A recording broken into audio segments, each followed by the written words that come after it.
kepada para peserta yang telah memasuki ruangan meeting. Mohon tunggu sebentar karena sesaat lagi kita akan mengadakan webinar mengenai dampak COVID-19 terhadap perekonomian Indonesia, khususnya UMKM. Sebelumnya saya ingin mengingatkan kepada teman-teman semua, mungkin ini sudah diingatkan sebelumnya melalui email, mengenai info tata tertib video conference Zoom Tajir UAI. Untuk mendukung berjalannya video conference yang tertib dan lancar, kami membuat beberapa aturan.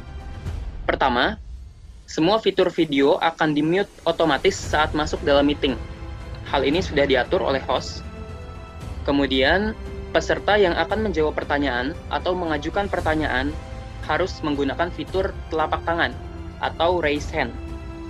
Kalau teman-teman menggunakan laptop, itu ada di sebelah kanan bawah, tulisannya raise hand, nanti akan muncul telapak tangan warna biru ketika diklik.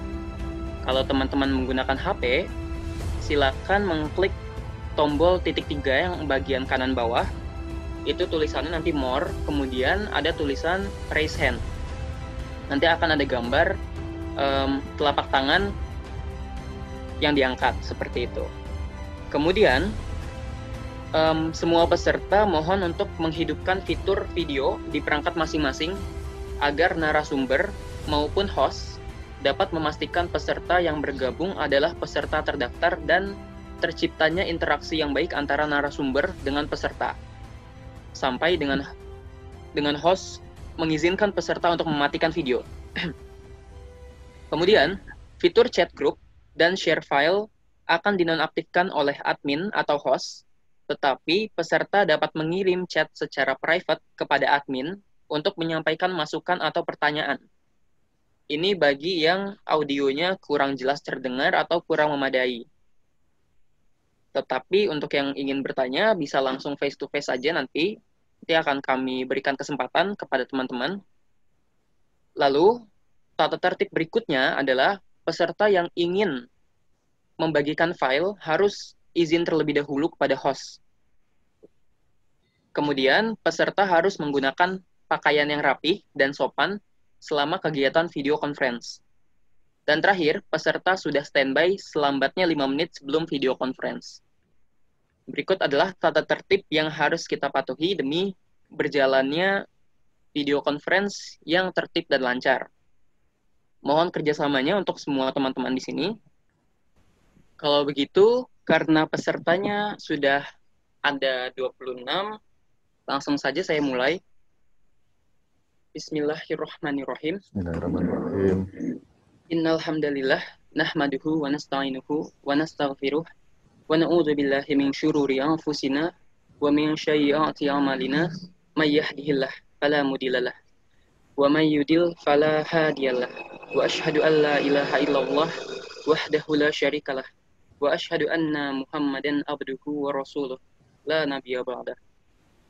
Yang terhormat kepada Badan Pengurus Harian dari Tajir UAI, Ibu Putri Wulandari sebagai bendahara, kemudian Ibu Citra sebagai sekretaris, kemudian ada Mas Afwan sebagai bagian dari promosi Tajir UAI, lalu ada co-host kita, Mas Ahmad Ramaditya, dan kepada pemateri kita tentunya yang telah hadir alhamdulillah di tengah-tengah kita, dan kepada semua rekan-rekan yang berbahagia yang saya cintai dan saya sayangi.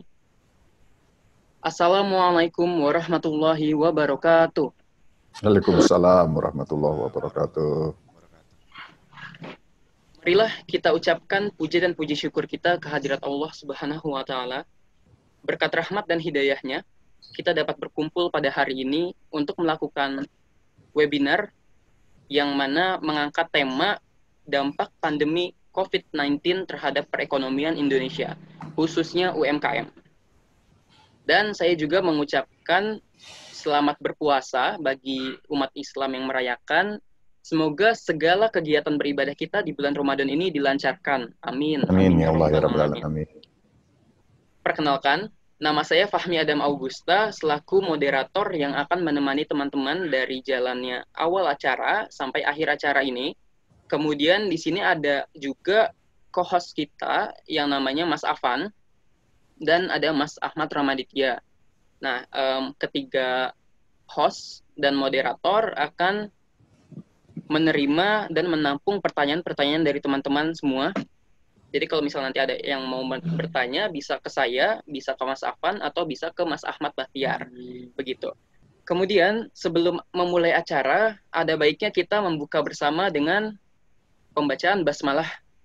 Bismillahirrahmanirrahim. Adapun rangkaian kegiatan yang akan kita lakukan pada hari ini adalah pembukaan, kemudian pemaparan materi, akan dilanjutkan dengan sesi tanya-jawab, dan terakhir penutup. Sebelum kita melakukan pemaparan materi, dan sebelum saya memperkenalkan lebih lanjut pemateri kita siapa yang akan membawakan materi mengenai dampak COVID-19 hari ini, saya dari Direktorat Bisnis, Inovasi, dan Sistem Inkubasi ingin memperkenalkan terlebih dahulu sebuah platform belanja online yang alhamdulillah telah soft launching pada hari Kamis minggu lalu. Nah, apa sih kira-kira itu platform belanja online-nya? Namanya adalah Tajir Store. Jadi, toko tajir. Nah, ini platform belanja online-nya itu berupa website. Nah, ini bisa dilihat, teman-teman. I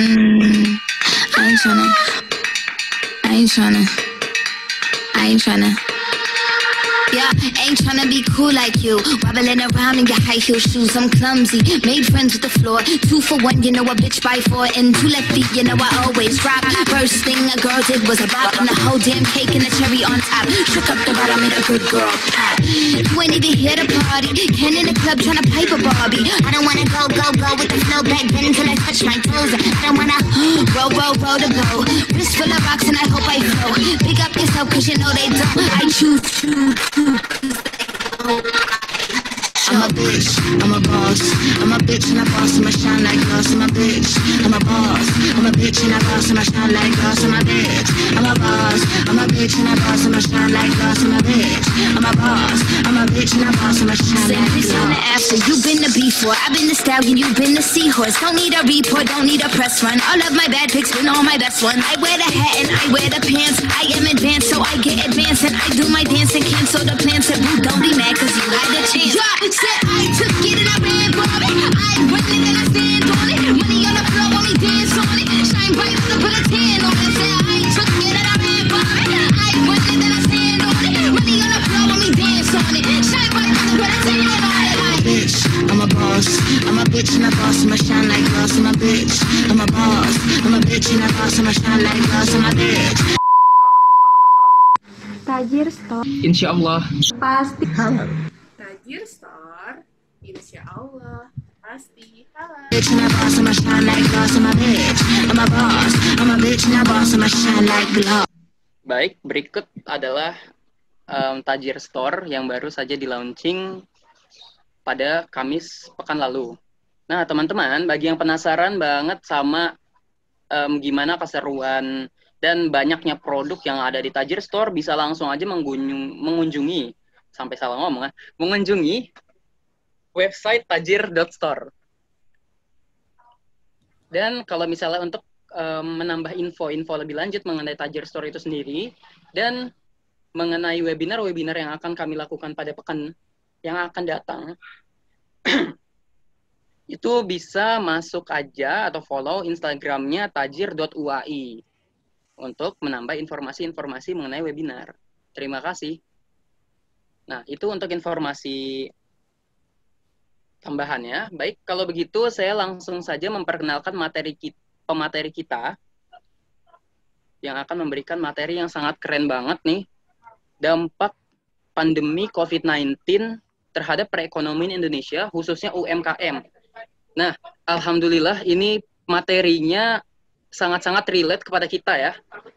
Sangat-sangat relate kepada kita. Baik, materi ini akan sangat relate kepada kita. Karena apa? Karena kita sekarang sedang berada bersama-sama di tengah pandemi COVID-19.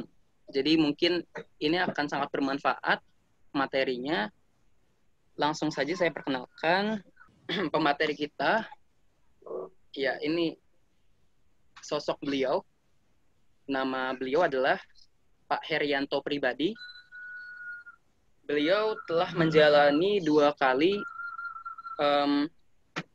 pendidikan. Pertama, pendidikan yang paling tinggi beliau terakhir adalah Master of Business Administration atau MBA di Universitas Michigan pada tahun 1999. Kemudian sarjana dengan predikat cum laude itu pada Institut Teknologi Bandung pada tahun 1994. Dan tahun 1993-nya beliau menjadi Student of the Year. Wah, keren banget kan ya, dari education-nya aja. Kemudian ini adalah beberapa pengalaman pekerjaan yang telah beliau jabat. Untuk yang sekarang, beliau itu bekerja pada Kopelindo Infrastruktur Jakarta Indonesia sebagai Direktur Utama dan bekerja di SKHA Consulting Jakarta Indonesia sebagai Senior Partner. Kemudian beliau juga pernah bekerja di sebuah perusahaan McKinsey & Company Jakarta Indonesia, lalu pernah menjadi internal consultant di Ford Motor Company, dan pernah menjadi kepala divisi atau finance manager dari PT Agia Kenya Utama di Surabaya. Dan ini ada beberapa experience yang beliau pernah lakukan, terutama di bagian SKHA Consulting. Nah, ini ada LED PMO Quick Wins for RPJMN tahun 2020 sampai 24 Bappenas. Nah, bagaimana teman-teman, pemateri kita tentunya nggak kalah kece dong dari moderatornya, ya nggak? Nah, kalau begitu langsung saja kita sambut Pak Herianto Pribadi, Sarjana Teknik, Master of Business Administration. Dipersilakan, Pak. Terima kasih. Assalamualaikum warahmatullahi wabarakatuh. Waalaikumsalam warahmatullahi wabarakatuh. Bismillahirrahmanirrahim. Alhamdulillahirrabbilalamin. Allahumma sholli ala Sayyidina Muhammad wa ala Sayyidina Muhammad. Sebelumnya saya ucapkan terima kasih. Saya diberi kesempatan untuk bertemu dan berdiskusi dengan bapak-bapak, ibu-ibu, adik-adik yang saya kira sangat semangat ya, sebagai rata-rata sebagai pebisnis gitu ya, sangat semangat dalam menjalankan aktivitas sehari-hari, namun saat ini sedang menghadapi tantangan sehingga perlu juga untuk memutar otak bagaimana menghadapi tantangan yang dihadapi saat ini. Oleh karena itu izinkanlah kami sedikit menyampaikan bahan yang mungkin bisa menjadi awal dari kita diskusi bersama ya. Artinya ini pengamatan saya sehari-hari saja. Saya yakin bukan yang paling benar. Jadi mungkin malah saya nanti bisa dapat banyak pengalaman dari bapak-bapak, ibu-ibu, dan adik-adik, sehingga nanti kita bisa setelah selesai dari acara ini mendapatkan ilmu yang bermanfaat, yang bisa menjadi bekal untuk kita ke masa depan supaya lebih baik. Saya sharing bahan saya, bismillah.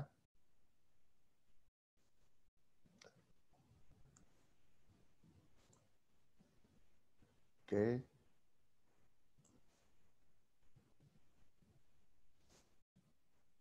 Oke. Sebentar ya.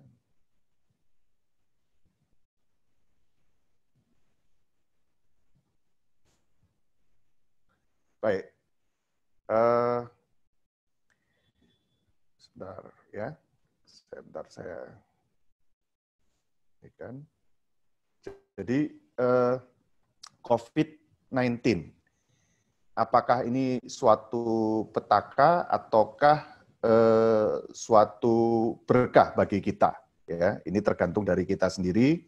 Suatu UMKM Talk Series untuk komunitas tajir Universitas Al-Azhar Indonesia.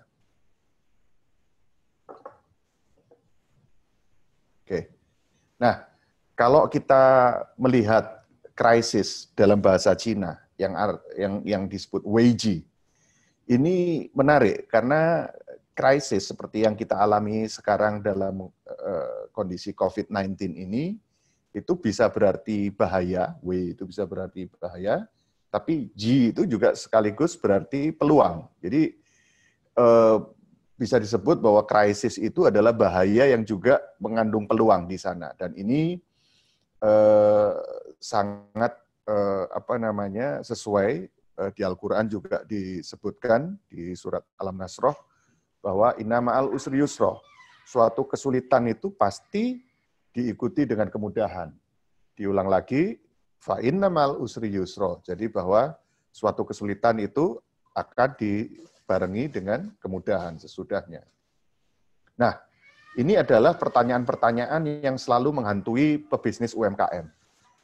Yang pertama adalah bagaimana saya meningkatkan penjualan atau minimal tidak turun, ya.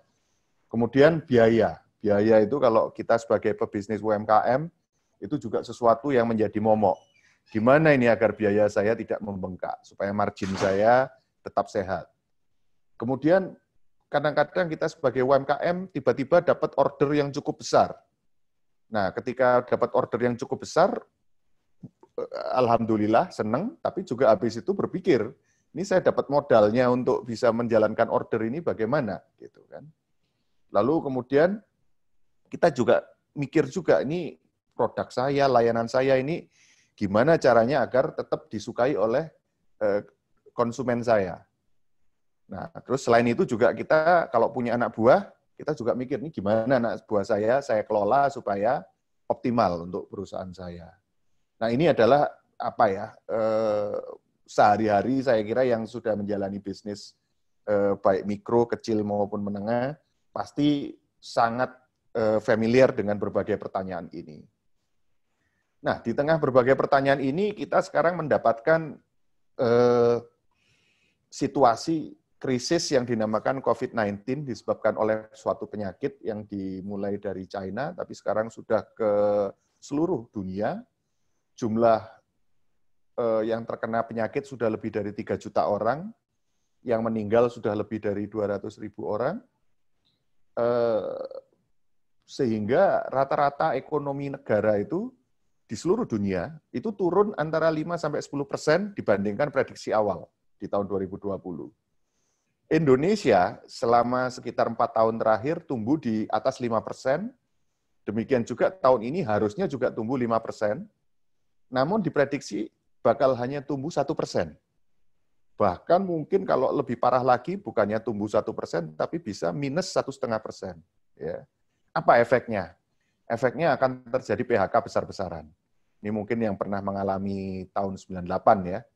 Mungkin banyak yang tidak ngalami, tapi kalau yang pernah ngalami tahun 98 itu sampai tahun 2000, banyak sekali PHK dari berbagai perusahaan gitu ya. Banyak orang yang menganggur dan sebagainya. Pasar saham udah anjlok gitu ya. Nah, yang menarik juga itu adalah perubahan behavior dari konsumen.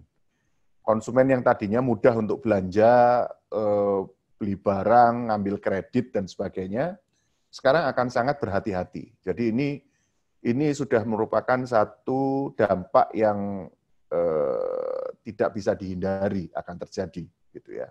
Ini sedikit ada chart dari DBS yang di mana ASEAN ini mulai dari tahun 95 sampai tahun 2020 prediksi pernah memang minus 4% di tahun 98, pernah juga turun sampai cuma 1% di tahun 2008, 2009.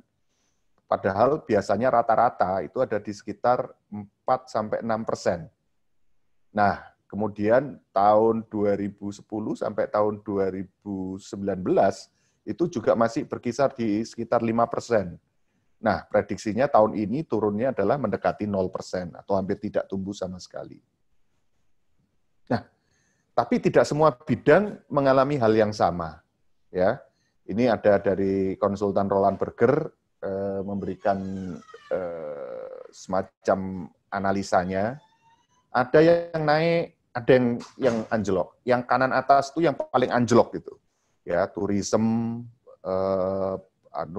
travel, airlines, cruise, kapal pesiar itu ya, retail, kecuali bahan baku dasar ya, seperti makanan atau sabun yang seperti itu. Tapi kalau begitu retail pakaian, kosmetik, sepatu, dan sebagainya, wah udah langsung anjlok gitu. Terus kemudian yang masih agak mending itu mungkin misalnya kayak logistik gitu ya. Yang malah bagus, misalnya seperti obat-obatan, kesehatan gitu ya. Construction juga. Kenapa construction juga dianggap bagus gitu ya? Karena construction itu nanti kalau pada waktu pemerintah melakukan stimulasi ekonomi, jadi kalau dalam kondisi krisis begini, mau nggak mau yang harus jadi pemimpin duluan untuk memulihkan ekonomi itu adalah pemerintah. Dan pemerintah biasanya selain memberikan semacam insentif langsung ya, sekarang itu kan ada BLT gitu ya, dikasih makanan atau dikasih uang langsung gitu. Selain itu biasanya untuk menumbuhkan ekonomi itu melakukan pekerjaan-pekerjaan publik istilahnya, publik sektor itu pekerjaan konstruksi, bangun jalan, bangun irigasi, bangun jembatan, seperti itu biasanya yang akan dilakukan. Nah, yang saya beri bintang di sini, ya, ini ada yang di sini, retail, tourism, ini adalah banyak UKM-nya. Logistik juga banyak UKM-nya, construction juga banyak UKM-nya. Obat-obatan sebenarnya juga banyak UKM-nya. Jadi memang ini tidak bisa gebiar uyah. Kita lihat jenis UMKM di mana kita berada, dan itu kita lihat mana yang terdampak besar, mana yang justru malah mendapatkan berkah gitu ya.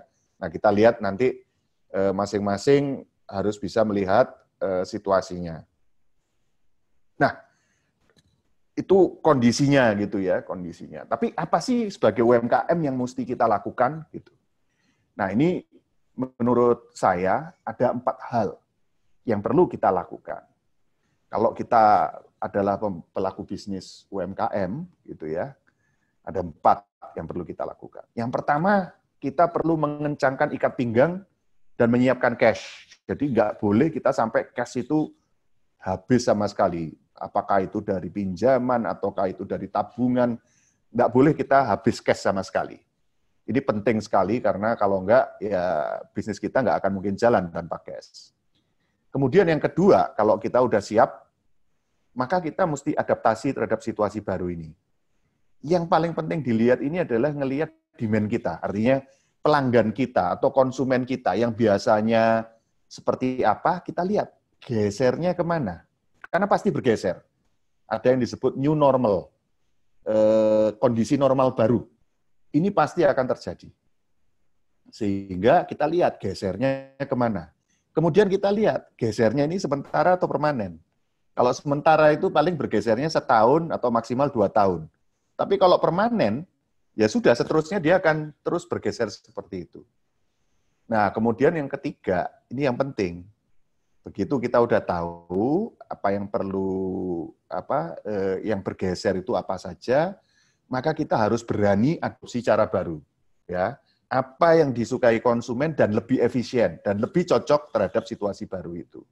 Keempat, kalau ternyata pergeseran atau adopsi tadi itu ternyata menunjukkan buah atau hasil, jangan ragu-ragu untuk tumbuh dengan cara mencari pendanaan, pembiayaan, gitu ya.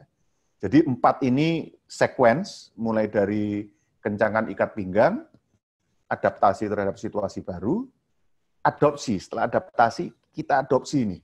Cara barunya itu seperti apa, lalu siap-siap untuk tumbuh. Nah, kita masuk satu persatu. Yang pertama adalah kencangkan ikat pinggang. Ya, ini penting sekali, gitu ya. Kenapa kita perlu kencangkan ikat pinggang? Sebenarnya begini, badai itu pasti berlalu. Ya, pengalaman di tahun tadi sudah ada di grafiknya yang tadi, krisis 98, krisis 2008, habis drop itu pasti tumbuh, malah kadang-kadang lebih tumbuh, lebih tinggi lagi, gitu ya. Jadi memang setelah ada krisis ini, pasti terjadi pertumbuhan. Yang tidak mati akan jadi lebih kuat. Jadi yang selama krisis ini nggak mati, perusahaan yang nggak mati, maka dia justru akan lebih kuat, akan lebih survive, gitu ya. Nah, gimana caranya UMKM tidak mati? Itu adalah saya sebut berhemat dan semangat. Berhemat dari sisi pengeluaran kita potong, yang seminimal mungkin, yang paling perlu apa saja, yang nggak perlu, nggak usah, gitu ya. Siap bertahan paling nggak 1 tahun dengan cadangan cash kita, gitu ya. Nah, yang kedua adalah ini jaga semangat ini, yang penting ini. Dalam kondisi down gini ini seringkali yang kena duluan itu semangat kita. Sebelum masalah real itu semangat kita dulu yang kena. Dan ini harus kita jaga. Dan yakinlah bahwa pertolongan Allah Subhanahu wa taala itu sudah dekat, ya. Walaupun dalam krisis innamal usri yusra, pasti dari kesulitan ini pasti akan ada kemudahan. Maka dengan keyakinan dan iman itu kita yakini juga bahwa pertolongan Allah sudah dekat. Jadi kuncinya ini adalah berhemat, semangat, dan yakini bahwa pertolongan Allah sudah dekat. Ini untuk poin pertama bahwa kita perlu kencangkan ikat pinggang dulu. Lalu poin kedua, kita lihat, kita perlu adaptasi situasi baru ini, kita lihat demand itu, pelanggan kita itu seperti apa. Mereka perubahan perilakunya itu seperti apa. Nah, contoh misalnya, biasa mereka nongkrong di kafe, ini terutama anak-anak milenial ini seneng banget gitu ya, nongkrong di kafe. Nah, sekarang karena nggak bisa nongkrong di kafe, nanti nongkrongnya di Zoom. Nah, ini apa artinya kalau nongkrongnya di Zoom atau di Google Meet atau di Webex dan sebagainya. Biasa makan di restoran, sekarang orang lebih banyak di rumah. Maka dia senang masak. Ini saya selama di rumah ini, saya heran malah justru jarang beli makanan dari luar. Kenapa? Karena anak saya, istri saya punya waktu banyak, mereka udah nggak usah ini, kita masak aja gitu. Nah, menariknya masaknya juga sering kepingin beli yang sudah setengah jadi. Jadi bukan yang dari mentah sekali, tapi yang setengah jadi tinggal dimasak apa dan sebagainya. Gitu. Yang kerja di kantor sekarang kerja di rumah. Saya udah 7 minggu kerja di rumah dan akhirnya jadi terbiasa gitu. Kemarin saya ketemu dengan teman saya, seorang pengusaha produsen insektisida. Dia bilang, nanti setelah habis COVID ini saya mau benar-benar setengah-setengah. Setengah aja saya kerja di kantor, setengah saya akan kerja dari rumah. Dan ini saya benar-benar akan lanjutkan lah kerja dari rumah ini. Jadi kerja di rumah ini akan semi permanen ini. Nggak semua orang dituntut harus ke kantor, karena ternyata sudah bisa diukur mana yang bisa dikerjain di rumah, mana yang memang harus datang ke kantor. Nah, ekstra uang. Kalau orang punya ekstra dulu untuk traveling, ya di luar yang nabung ya, di luar yang nabung. Kalau ada ekstra, waduh, milenial dan Gen Z itu terutama gitu ya, senang sekali untuk traveling. Kalau sekarang, selain tabungannya ditingkatkan, sekarang juga ekstranya untuk kesehatan. Jadi bahkan yang muda pun sudah mulai aware terhadap vitamin, terhadap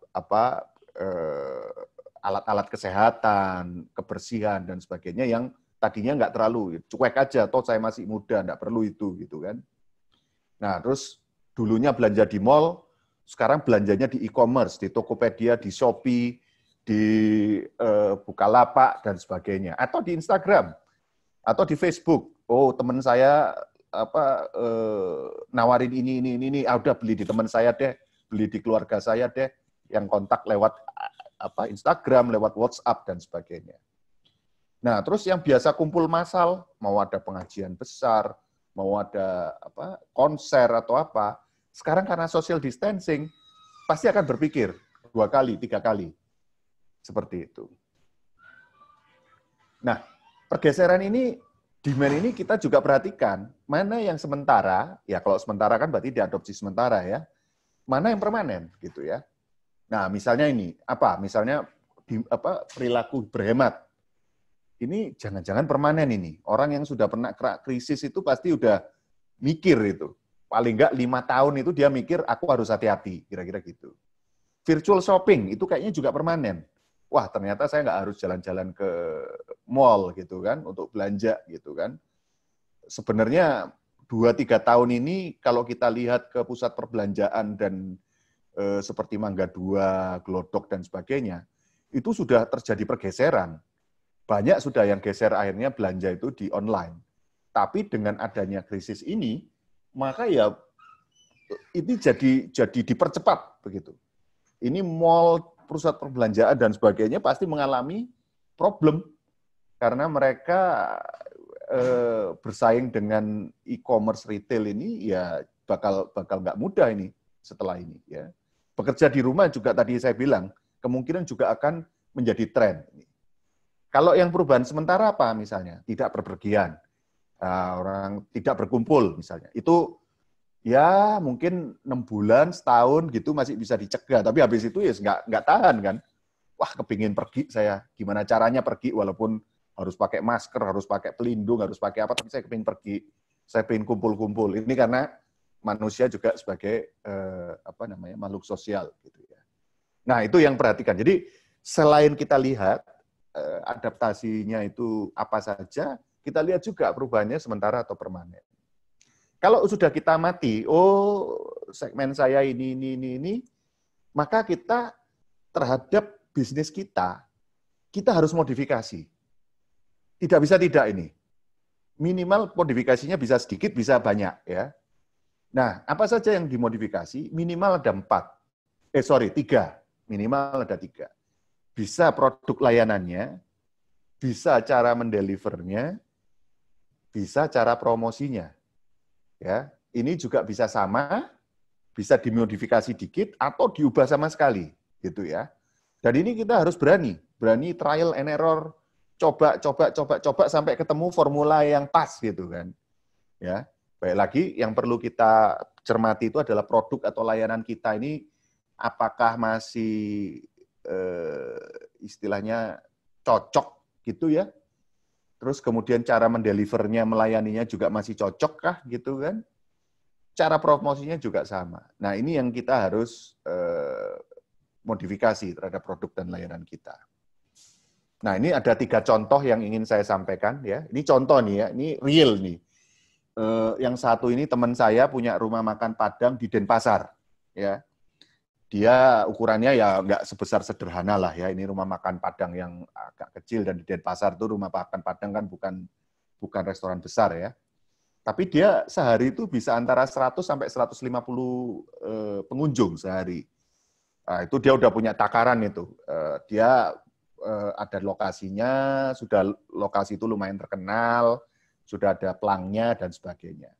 Nah, habis COVID itu turunnya dari 100 sampai 150 itu jadi cuma 20-30 tamu saja. Dan itu pun banyak yang dibawa pulang. Gitu. Kalau dibawa pulang itu biasanya nambahnya nggak banyak. Iya kan, kalau orang makan di Padang itu kan makan selesai, tapi ada di depannya ada makanan, dicomot 1 gitu kan. Minumnya tadinya es teh, kepingin nambah jus, atau es teh manis misalnya kayak gitu. Lah begitu dibawa pulang ya nggak bisa. Begitu bawa pulang ya apa yang dipesan ya sudah itu aja gitu kan. Nah, jadi dia 2 kali itu kenanya. 1 jumlah pengunjungnya turun sekali, yang turun itu pun cuma dibawa pulang. Maka dia mikir ini mesti gimana ini. Nah, salah satunya itu adalah karena jumlah pengunjung sedikit, maka dia dapurnya itu juga produksinya sedikit. Jadi dia masih punya kapasitas di dapurnya. Nah, dia mikir, ya sudah coba saya bikin, karena banyak orang itu sekarang nggak pergi dari rumah, dia produksi snack rumahan. Jadi ada siomay, ada bakso, ada kue-kue gitu ya. Terus delivery-nya dari yang biasanya jualnya di warungnya dia, di rumah makannya dia, ini diantar sekarang. Nah, kebetulan suaminya juga tadinya ada suami, ada pembantunya. Kalau pembantunya masih tetap untuk jaga warung, tapi suaminya sama dia, ya udah kamu yang nganterin kalau ada order, kira-kira kayak gitu ya. Terus promosinya dia karena komunitas dari satu pengajian dan sosmed, ya udah dia rekrut. Saya kalau nggak salah dari pengajian itu ada 10 orang direkrut sama dia kayak jadi reseller gitu ya. Terus kemudian yang di sosmed juga kalau nggak salah dikasih fee itu 5% dari order. Jadi kalau ada order apa dapat 5% gitu ya, asalkan dia yang bawa order gitu ya. Nah, alhamdulillah. Jadi dari sisi ya kalau istilahnya dia itu sales itu turun itu mungkin lebih dari 50%. Tapi dengan adanya ini, tadi kan salesnya turunnya hampir 70% gitu ya. Tapi dengan adanya tambahan ini, itu sales jadi mungkin turunnya sekitar 30-40%. Dan keuntungannya itu turun, tapi istilahnya bisa buat bertahan lah. Sambil dia nunggu nanti situasinya. Jadi nggak sampai rumah makannya harus ditutup gitu misalnya, pegawainya harus dipecat, itu semua alhamdulillah masih bisa dipertahankan oleh dia dengan adanya tambahan produk ini. Ini contoh pertama. Nah, contoh yang kedua ini teman saya juga produsen alat pembersih rumah tangga. Jadi dia itu macam-macam dia itu, ada untuk bahan untuk ngepel, ada bahan untuk pembersih kaca, ada bahan untuk toilet, pembersih toilet, ada bahan untuk sanitizer dan sebagainya. Selama ini dia itu jualannya itu adalah kepada gedung-gedung dan cleaning service. Ya, ada ke rumah sakit, ada ke ke gedung, ke cleaning service yang melayani gedung-gedung gitu ya. Nah, pada waktu ada COVID ini, temennya banyak yang minta atau perusahaan itu banyak yang minta, saya butuh juga dong yang perorangan, ya, perorangan. Jadi bukan hanya yang besar-besar, tapi juga yang perorangan. Nah, dia pertama kali apa yang dilakukan? Yang pertama kali dilakukan itu adalah dia memproduksi lebih banyak yang paket lebih kecil. Jadi tadinya itu dia itu kalau supply itu pakai yang 25 liter, ember besar itu 25 liter gitu ya. Nah sekarang dia pakai botol-botol jerrycan lebih kecil yang 5 literan. Dan ini karena jualnya bulk kayak begini, itu jadinya jatuhnya itu murah sekali itu. Kalau dibandingkan dengan kalau kita beli di supermarket gitu ya, itu mungkin cuman harganya bisa cuman seperempatnya itu kalau di per mililiternya ya, dibandingkan per mililiter atau per liternya, itu bisa cuma seperempatnya harganya. Nah, tadinya 25 liter, sekarang diubah jadi kemasan 5 liter. Tadinya itu kemasan 5 liter itu cuma 10%, sekarang itu hampir 30% dari produksinya dia dikemas ke 5 liter. Nah, delivery-nya dia melayani pembeli rumah tangga pakai GoSend ya, GoSend, GrabSend gitu ya. Nah, promosinya gimana? Dia pakai karyawan. Karyawannya semua sama dia dimanfaatkan. Oke, silakan kalian lewat WA grup, silakan dijual secara langsung gitu ya. Siapa yang datengin order langsung dikasih insentif, kira-kira kayak gitu. Nah, ini perusahaan ini memang ya termasuk yang berkah lah ya. Sudah enggak turun, ordernya dari yang gedung-gedung dan sebagainya itu masih ada, terutama dari rumah sakit ya. Ya agak turun sedikit di gedung-gedung karena gedung kan banyak yang kosong sekarang ya. Jadi mungkin ordernya agak turun. Tapi dari rumah sakit, terus kemudian dari ada beberapa dia bilang itu meningkat. Nah yang dari rumah tangga ini yang meningkat pesat gitu. Jadi dia bahkan nggak turun sama sekali, bahkan meningkat penjualannya. Yang ketiga ini contohnya adalah produsen lobster di Amerika. Ini kalau ini saya baca di berita. Jadi dia nelayan di Maine di Amerika. Biasanya tangkapannya itu begitu ditangkap, disortir, besoknya itu sudah diterbangkan ke Jepang, Cina atau Eropa. Jadi 60% dari tangkepannya itu diekspor sama dia. Dan dia udah punya jalurnya lah ya. Dari ini langsung bawa truknya langsung ke pesawat terbang, langsung diterbangkan dan sampai di tujuan lobsternya masih hidup.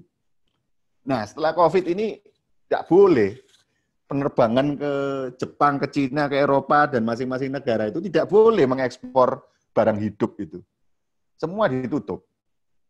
Bayangkan, berarti kan 60% dari sales-nya dia jatuh. Hilang para nelayan-nelayan ini, koperasi nelayan ini. Nah, apa yang dilakukan oleh mereka? Yang pertama, mereka ngurangi tangkepan. Jadi biaya operasionalnya kapal itu kan tergantung dari berapa lama dia di laut gitu ya. Mungkin dia ada yang 2 minggu, ada yang 3 minggu. Nah, dia diperpendek supaya biaya operasionalnya lebih turun, kira-kira kayak gitu. Toh demand-nya nggak sebanyak sebelumnya, gitu ya. Nah, karena keadaan dipaksa mereka jualnya 100% lokal di Amerika saja. Terpaksa mereka tadinya jalur ekspor, sama dia diganti ke jalur paket door to door. Jadi pakai apa ya, kayak pos atau kayak JNE lah kalau kayak kita. Tiki, JNE gitu, kalau di sana namanya UPS, USPS, FedEx gitu ya, paket door to door. Nah, promosinya mereka bentuk komunitas, mereka bikin Facebook page gitu ya, yang mengundang semua pecinta lobster di kota Maine, di kota sekitarnya, bahkan sampai di seluruh Amerika, untuk pakai Facebook itu untuk selama mereka di rumah, apa saja mereka masak apa-apa yang berhubungan dengan lobster gitu kan. Nah, ini followernya menjadi berlipat-lipat itu dalam waktu singkat, followernya berlipat-lipat. Akhirnya dia juga bisa mendapatkan istilahnya komunitas baru yang suka lobster, yang mau belanja lobster, walaupun lobster itu mahal. Tapi mereka karena orang ini nggak perlu, orang-orang yang di rumah ini nggak belanja keluar ya, nggak ke restoran dan sebagainya, mereka lobster itu belinya bahan mentah, dimasak sendiri, jadi mereka masih mampu. Terus dikirim langsung dari Maine, pakai paket khusus, dikirim sampai ke California, ke Texas, dan sebagainya. Nah, ini dengan adanya kayak begini, nelayan-nelayan ini juga bisa bertahan sambil mereka nunggu ekspor di masing-masing negara tersebut dicabut lagi larangannya dan bisa menaikkan volumenya lagi. Nah, itu 3 contoh yang mengenai itu ya, bagaimana mereka bertahan gitu ya. Nah, yang keempat, setelah kita juga bisa mengadopsi produk layanan dan delivery dan promosi kita, maka kita mesti siap-siap untuk tumbuh. Kenapa? Tadi, setelah krisis itu biasanya tumbuh. Maka kita lihat, formula yang sudah jadi dan bagus mana, gitu. Kalau ini mau saya kencengkan, rencananya gimana? Ya, mumpung lagi sepi ini, buat planningnya, gitu. Sampai dilihat statistik dari penjualannya, berhasilnya di sini. Nah, begitu saatnya, nanti sudah membaik, didorong. Kalau perlu modal, kalau perlu ke bank. Jadi bank ini juga dengan kondisi COVID ini ke depan itu butuh istilahnya itu new winner. Jadi kondisi yang lama itu banyak yang nasabahnya yang bermasalah, mereka butuh nasabah baru yang mampu adaptasi terhadap situasi baru. Jadi kalau dia lihat ada model bisnis yang bisa sukses di tengah COVID ini atau adaptasi terhadap COVID ini, mereka mau untuk menyalurkan kreditnya gitu ya. Jadi kalau begitu ada tanda-tanda dari adaptasi dari bisnis kita ini mulai berhasil, ya mulai kontak lah, jaga hubungan ya. Cuman kalau saran saya kalau pinjem bank ini pakai yang cicilan pokok, jangan yang cuma bayar bunga aja, tapi cicilan pokok. Jadi kita punya istilahnya disiplin untuk mengurangi pokok dari hutang kita. Jadi demikian dari saya. Apakah krisis ini petaka atau berkah? Itu menurut saya ada 4 hal yang membedakan kita akhirnya menjadikan krisis ini petaka atau berkah. Yang satu itu adalah berhemat dan semangat. Keyakinan kita mengenai pertolongan Allah sudah dekat, gitu ya. Kemudian yang kedua, amati perubahan demand. Perubahan-perubahan yang ada ini harus kita cermati, kita amati, terutama yang pelanggan atau calon pelanggan kita ini kita amati terus gitu. Behavior-nya itu seperti apa perubahannya.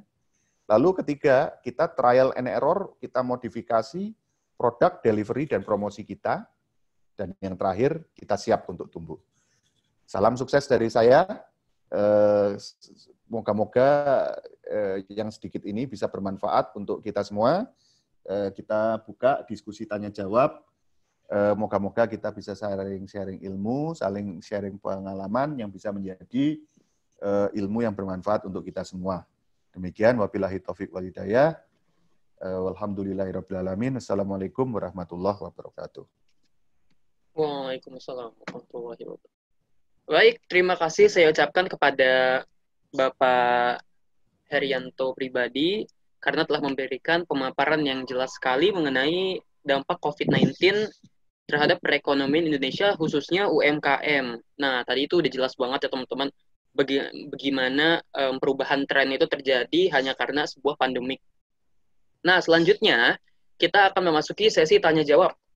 Sebelum memulai sesi tanya-jawab, saya ingin mengingatkan kalau yang akan memberikan pertanyaan, teman-teman menggunakan fitur telapak tangan, melambai, atau juga bisa melalui reaction hand. Jadi stiker reaction, tapi yang tangannya seperti ini. Kemudian fitur chat group akan dinonaktifkan oleh admin, tapi kalau ada yang audionya bermasalah, kurang memadai, bisa langsung aja tanyain private kepada host masing-masing. Oke, untuk pertanyaan pertama, dimulai dari Saudara Sukma Wijaya, silakan. Tolong di-unmute kepada Saudara Sukma. Ini Pak pertanyaannya. Jadi kan ketika pada tahun 1998, tepatnya saat terjadi krisis ekonomi, dengan yang sekarang pada tahun 2020 itu sangat berbeda ya. Karena untuk yang tahun 2020 itu dibarengi dengan adanya pandemi atau wabah penyakit atau virus ya. Seperti itu. Itu berarti sangat berbeda dengan keadaan pada tahun 1998 pada saat krisis moneter. Nah, pertanyaannya gini, untuk saya sebagai pelaku UMKM yang keadaan situasi tempatnya itu berada pada tempat yang tidak seramai pada tempat UMKM lain, contohnya saya UMKM-nya itu tempatnya di dekat sebuah pedesaan, sehingga selain daya tarik masyarakat untuk membeli suatu produk saya, otomatis daya modal saya pun berkurang karena digunakan untuk kebutuhan sehari-hari seperti itu. Ya. Nah, otomatis produk yang saya jalani atau usaha yang saya jalani itu akan mengalami down atau bisa dibilang berhenti untuk sementara sampai dengan modal terkumpul kembali seperti itu. Nah, gimana sih Pak? Seandainya saya karena mungkin belum cukup umur untuk mengajukan pemodalan ke bank. Nah, saya setelah pandemi virus ini berakhir akan memulai usaha tersebut lagi. Cuman di sini saya kebingungan untuk masalah permodalannya. Mungkin Bapak punya solusi untuk untuk anak muda seperti saya yang belum cukup umur untuk mengajukan pinjaman ke bank agar dapat menjalankan satu usaha yang pernah saya jalankan sebelumnya. Terima kasih, Pak. Sukma sudah jalanin usahanya berapa tahun? Untuk usahanya sekitar berjalan sudah 8 bulan. Nah, untuk usahanya itu kebetulan saya berjualan bakso acil, kue khas tradisional dari kampung saya, sama pokoknya ada foto-fotonya banyak. Nah itu berjalan 6 bulan untuk bakso Aceh tersendiri. Biasanya dalam 1 minggu itu dalam keadaan yang baik-baik saja itu bisa sampai 300 pieces per minggunya. Cuman untuk keadaan sekarang karena mungkin lagi pandemik dan keadaan ekonomi masyarakat yang mulai tidak membaik, bahkan kelaparan banyak sekali di sini, sehingga daya beli masyarakat itu bukan hanya menurun, tapi hilang di kampus ini. Benar-benar nggak ada yang beli. Udah lost saja. Ya. Jadi memang betul. Jadi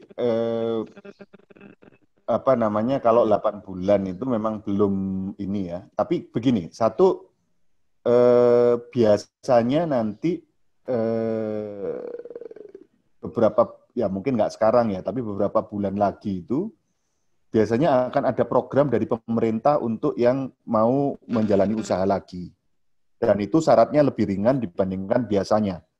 Nah itu satu, itu bisa diinikan gitu ya, bisa dicoba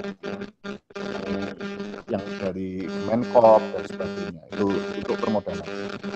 Kalau tidak bisa dari yang itu,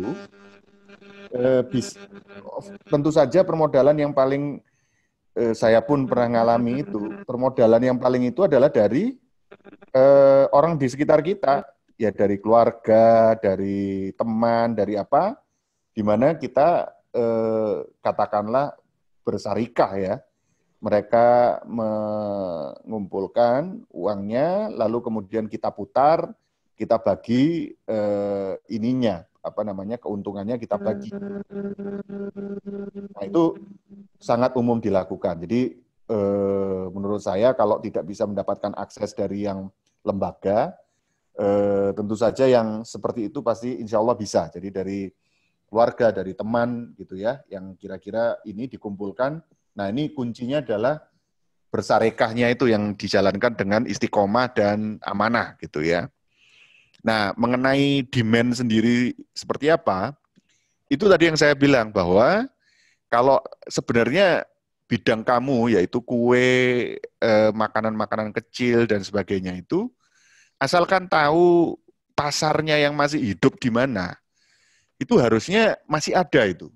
Memang betul mungkin yang pasarmu yang lama itu mungkin hilang gitu ya, tapi ini justru waktunya untuk nyari gitu. Tadi yang saya cerita, teman saya yang biasanya makanan Padang, terpaksa malah harus jualan kue gitu kan. Terus yang jual siapa? Teman-temannya dia, digunakan sebagai kayak agen gitu ya, reseller gitu ya. Teman-teman pengajian kalau yang waktu itu. Jadi ini memang waktunya untuk kreatif, waktunya untuk gotong royong, waktunya untuk justru teman-teman kita ini, ayo kita bareng-bareng yuk, gitu kan. Dan berbagi, kalau tadi yang dengan modal berbagi untung, ini juga sama. Kita juga berbagi keuntungan dari, kalau ada sales sekian, saya bagi sekian deh marginnya untuk kamu, gitu. Ya memang margin untuk kitanya jadi lebih sedikit. Tapi kita justru memanfaatkan jaringan kita ini untuk bergerak, gitu. Nah itu sih yang mungkin sedikit yang bisa saya ini kan ya, Mas Sukma ya, kira-kira gitu. Silakan. Baik, pada Mas Sukma, apa udah puas Satu dengan lagi, jawabannya? Pak. Satu ya, lagi. Silakan. Gini Pak, seandainya saya mencari pasar baru, otomatis mencari konsumen yang baru untuk produk saya. Nah, saya itu fokusnya gini, ingin mengajak semua masyarakat di daerah saya itu mau untuk ikut entrepreneurship, mau untuk ikut berwirausaha.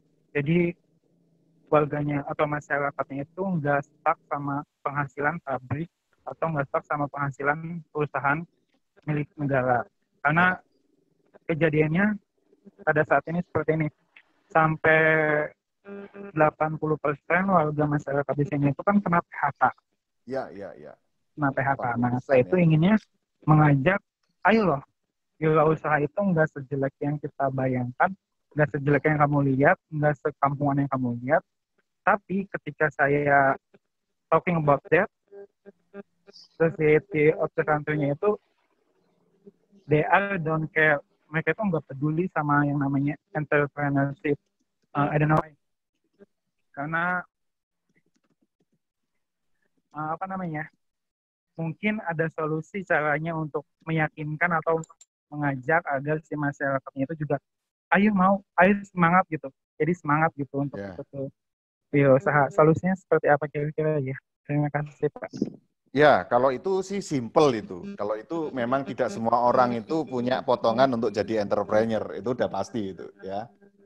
Jadi kalau kamu ngadepi 10 orang gitu ya, kalau 1 atau 2 orang aja mau gitu ya berentrepreneur itu udah bagus itu. Ya, itu satu hal dulu. Kamu pahami. Memang nggak semua orang memang bisa berentrepreneur, bisa sales dan sebagainya. Ya. Nah, gimana cara untuk membuat yang lainnya juga tertarik? Maka yang sedikit tadi dicari, ya, cari kamu yang akhirnya kelihatan semangat juga dan sebagainya, lalu dibuat sukses. Ya. Artinya dia berhasil jualan, dia dapat uang, dia jadi ya lumayan lah dibandingkan sebelumnya, bisa bayar utangnya gitu kan. Nah, ketika ada cerita sukses gitu, biasanya teman-temannya apa dan sebagainya itu mulai ngikut, lebih gampang. Tapi kalau ketika kita ngomongkan dan sebagainya, nggak ada contoh, nggak ada cerita bahwa untuk jalaninya itu ternyata tidak sulit, tidak sesulit yang disangka, terus hasilnya juga lumayan. Nah, orang biasanya enggan. Gitu. Jadi kuncinya itu memang memberi teladan, lalu membuat contoh-contoh baru sehingga mereka mau ikut. Selain kita juga tetap mengajak mereka. Biasanya begitu sih kalau mau ngajak orang gitu ya. Tapi perlu diingat, memang nggak mudah ngajak orang untuk berentrepreneur itu. Itu harus disadari. Karena tidak semua orang punya mental untuk jadi entrepreneur. Kira-kira seperti itu, Mas Sukma. Ya, oke, saya kembalikan lagi ke moderator. Oke, terima kasih kepada Mas Sukma atas pertanyaannya. Bagus sekali pertanyaannya ya. Kemudian ini ada pertanyaan lagi dari saudari Keisha Dinia. Saudari Keisha Dinia punya 2 pertanyaan, Pak. Ya. Pertanyaan pertama, bagaimana kebijakan mengenai pertimbangan pengurangan karyawan dari sisi pemilik bisnis? Nah, solusi terbaik agar tidak terlalu banyak korban PHK dari sisi pemilik bisnis itu bagaimana menurut Bapak? Oke. Kemudian pertanyaan kedua, bagaimana pandangan Bapak tentang kebijakan stimulus fiskal untuk UMKM yang diberikan oleh pemerintah di masa pandemik ini? Apakah kebijakan stimulus fiskal itu cukup efektif atau tidak? Seperti itu, Pak. Oke.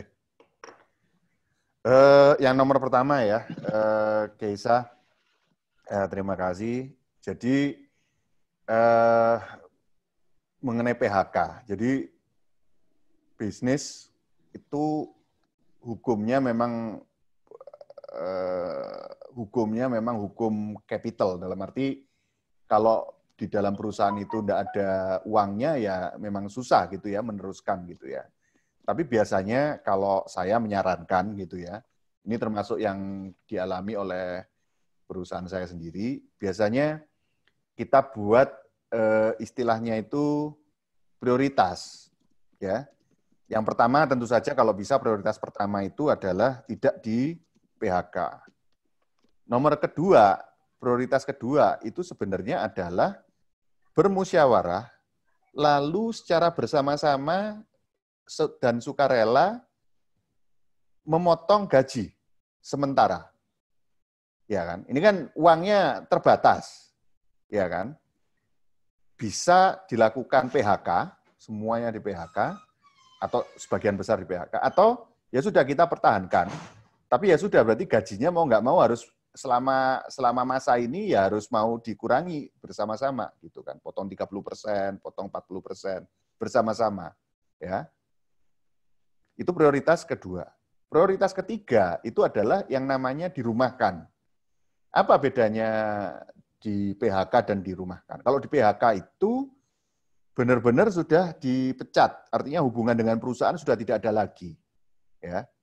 Kalau dirumahkan, memang dia tidak menerima gaji atau menerima gaji sedikit sekali, tapi biasanya masih mendapatkan fasilitas. Misalnya yang paling gampang, BPJS-nya masih dibayarkan, gitu ya, sehingga masih bisa dapat kartu BPJS.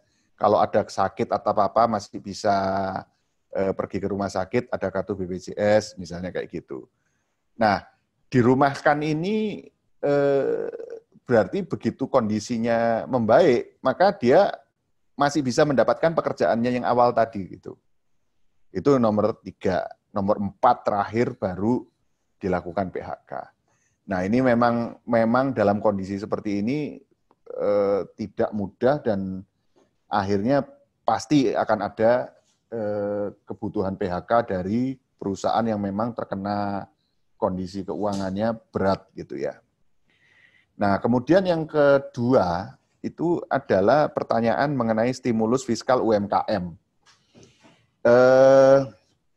Sampai saat ini stimulus fiskal yang terjadi itu yang saya ketahui itu baru 2. Yang satu itu adalah pengurangan pajak untuk PPH karyawan sama penundaan pajak penghasilan dari perusahaan itu gitu ya. Itu satu. Yang kedua itu adalah kalau kita adalah nasabah dari perbankan untuk yang pinjamannya di bawah 10 miliar, otomatis diberi penangguhan atau istilahnya boleh tidak bayar dulu sementara selama 6 bulan.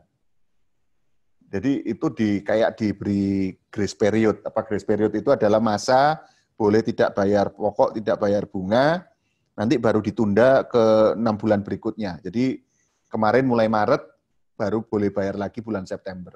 Itu memang sangat membantu juga gitu ya. Tapi apakah efektif?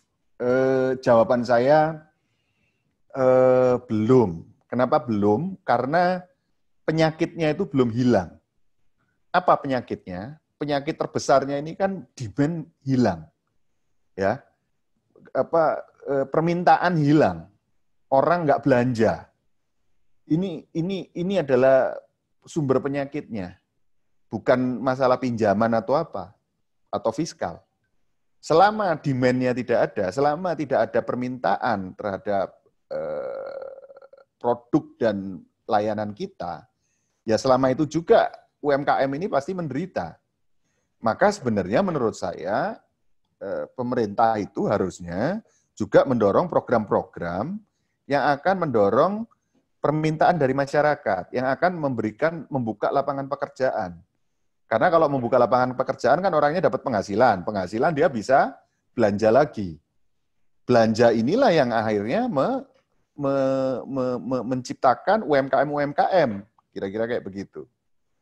Nah, ngomong soal belanja tadi ini sepertinya memang pemerintah sedang menunggu. Karena kalau dilakukan sekarang, pasti tidak efektif juga. Karena masih kondisi pandemi ya. Tapi begitu nanti sudah pandeminya selesai, maka pemerintah ini harus berani spending. Yang tadi saya bilang, membuat pekerjaan-pekerjaan yang menciptakan lapangan kerja, baik itu konstruksi, nanti pekerjaan-pekerjaan di pabrik, apa dan sebagainya gitu kan. Kira-kira seperti itu. Jadi sekarang ini untuk kebijakannya pemerintah ini masih untuk bertahan, supaya paling enggak sakit, tapi enggak sakit banget gitu ya. Untuk dikurangi pajak sama pinjaman tadi itu diberikan kelonggaran gitu ya. Tapi kalau untuk mau menyembuhkan, mau nggak mau harus dari demand-nya, dari permintaan. Permintaan itu timbul dari pekerjaan. Pekerjaan harus ada lagi. Kalau nggak ada pekerjaan, gimana orang mau belanja? Kan kira-kira kayak gitu. Itu sih kira-kira dari saya. Saya kembalikan lagi ke moderator. Oke, baik. Semoga jawaban dari Pak Herianto sudah menjawab keseluruhan pertanyaan dari saudari Keisha ya. Baik, ada lagi yang ingin bertanya untuk teman-teman. Saya berikan kesempatan untuk 2 penanya lagi. Silakan. Nah, ada lagi yang ingin bertanya ternyata. Dari Mas Irfai. Jadi pertanyaannya seperti ini, Pak. daya beli yang cenderung sudah turun sebelumnya, apakah dimungkinkan untuk menambah modal? Apakah tidak terlalu beresiko? Tabungan pun lama-kelamaan akan habis. Sedangkan keuntungan yang dihasilkan akan terus diputar lagi untuk tambahan modal usaha. Bagaimana dengan opsi cash holding? Apakah memungkinkan disisihkan saat ini? Seperti itu, Pak, pertanyaannya. Ya, jadi memang tadi kan saya sampaikan, jadi yang pertama kali strategi kita itu memang harus cash holding, karena dalam kondisi tidak menentu ini, yang paling penting itu nggak mati lah istilahnya, kita bertahan gitu ya. Ya, unfortunately kadang-kadang pengeluaran harus dihemat, termasuk misalnya tadi ada yang PHK, ada yang misalnya kita biasa sewa kendaraan atau apa, ya sudah, kita jangan melakukan itu lagi. Kalau sewa ruangan, kantor dan sebagainya mungkin juga tidak perlu gitu ya. Nah, cash holding itu penting sekali dalam kondisi seperti ini. Sambil menunggu demand itu naik. Nah, tadi kan mengenai pinjam uang. Pinjam uang itu sekali lagi hanya dilakukan jika Anda sudah menemukan adaptasi model bisnis baru dan itu menurut Anda sukses. Tadi kan saya bilang, dia harus cari model baru dulu nih. Karena model yang lama dengan demand yang turun tadi itu sudah hilang lah ibaratnya, atau sudah bergeser gitu ya. Mesti cari lagi baru. Nah, ketika sudah cari baru dan ada yang berhasil, baru ditumbuhkan. Kalau belum, jangan. Betul, cash holding saja. Tapi harus usaha terus tuh, makanya saya sebut trial and error. Kalau nggak trial and error, nggak akan pernah ketemu kan. Ini memang dilema ini, ayam dan telur. Untuk trial and error, kadang-kadang memang harus butuh spending cash, ya kan? Tapi kalau misalnya spending cash, nanti cash holding saya habis. Nah ya ini memang akhirnya kebijaksanaan kita ya. Tetap cash holding, trial and error dengan cara yang murah, tapi sampai ketemu formula yang pas untuk bisa ngembangin bisnis kita dengan model baru. Saya tekankan di sini model baru, dengan situasi baru masih bisa di-serve dengan baik dan mungkin mulai kelihatan ada pertumbuhannya. Nah, itu baru pinjam. Karena kalau dalam kondisi masih bermasalah pinjam ya enggak mungkin. Banknya juga enggak akan mau ngasih gitu kan. Dia ngelihat, apa nih bisnismu? Emang kinerjanya bagus? Enggak, Pak, kinerjanya menurun terus. Ya enggak akan mungkin dikasih. Tapi kalau kita cerita kepada banknya, iya Pak, kemarin kinerja menurun. Tapi terus kemudian saya sudah melakukan istilahnya perbaikan dan adaptasi, ini sekarang menaik lagi nih Pak, dan trennya menaik terus gitu kan. Nah, itu baru. Jadi harus cari usaha untuk menaikkan trennya dulu ini gitu. Dan tadi insya Allah, asalkan usaha dan doa ya, insya Allah akan diberikan ilmu oleh Allah Subhanahu wa Ta'ala, diberikan ide, diberikan ilham gitu ya, untuk bagaimana gitu kan mengatasi situasi ini, kita beradaptasi dalam situasi ini. Itu mungkin yang perlu diyakini gitu ya. Nah, tapi baik lagi, betul, kalau untuk pinjem sebelum bisnisnya sudah membaik, jangan pinjem dulu, bahaya. Lebih baik cash holding dulu, itu betul sekali. Demikian, saya kembalikan lagi ke Mas Fahmi ya, silakan. Iya, baik. Terima kasih Pak Herianto atas jawabannya. Semoga pertanyaannya telah terjawab ya Mas Irfai. Oke, berhubung waktunya telah sampai pada 14.19, sudah mau habis. Kalau begitu, langsung saja Pak Herianto bisa memberikan kalimat penutup untuk mengakhiri webinar kali ini, Pak. Dipersilakan. Baik, alhamdulillahirrabbilalamin. Terima kasih atas pertanyaan dan diskusinya. Saya sangat appreciate terhadap Tajir. Terima kasih kepada Tajir yang telah memfasilitasi acara ini.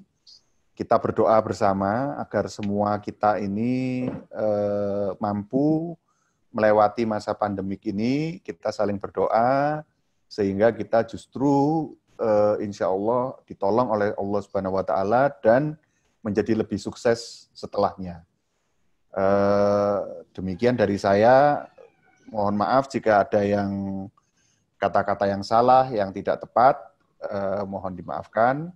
Dan sekali lagi, di bulan suci Ramadan ini, kita saling berdoa agar keberkahan dan rahmat Allah turun bagi kita semua dan seluruhnya umat Islam di Indonesia, bangsa Indonesia, bisa selamat dan justru lebih kuat dan lebih sukses lagi di masa mendatang. Demikian, Assalamualaikum warahmatullahi wabarakatuh. Waalaikumsalam warahmatullahi wabarakatuh. Oke, baik. Untuk teman-teman jangan keluar terlebih dahulu, karena ada yang ingin saya sampaikan. Jadi setelah ini, teman-teman tolong untuk mengisi form feedback dampak COVID-19. Ini ada bit.ly-nya, Google Form-nya silakan diisi. Untuk sekarang tolong di screenshot aja dulu. Ya. Bagaimana? Sudah di screenshot?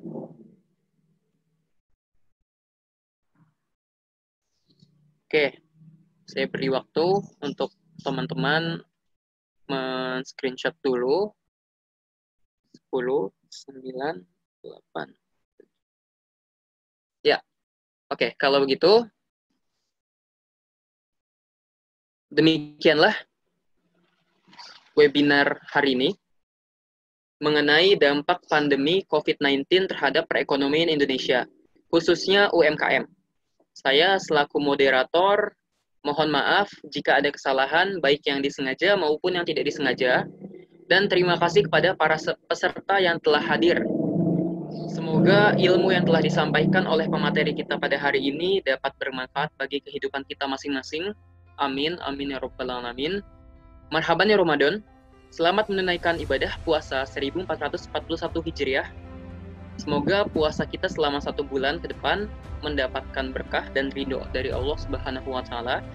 Semoga kita bisa menjalankan ibadah puasa dengan lancar dan menggugurkan dosa-dosa masa lalu dan masa mendatang. Amin, amin ya rabbal alamin. Sebelum menutup, saya ingin sekali lagi mengingatkan kepada teman-teman bahwa Tajir UAI itu baru saja soft launching platform belanja online Tajir Store. Yang mana teman-teman bagi yang memiliki produk dan tidak tahu cara menjualnya atau belum punya toko di mana, itu bisa aja mendaftarkan diri di tenan Tajir Store. Seperti itu. Atau juga untuk mahasiswa-mahasiswa, teman-teman mahasiswa nih, bagi yang tidak punya produk tapi ingin berjualan, nah itu bisa juga menjadi dropshipper di Tajir Store. Kalau begitu, bisa langsung aja menghubungi admin Tajir Store-nya langsung. Dan saya ingin memberikan penutup terakhir dengan pantun. Oke. Minum sirup pakai selasih. Sekian dan terima kasih. Wabillahi taufik wal hidayah. Wassalamualaikum warahmatullahi wabarakatuh.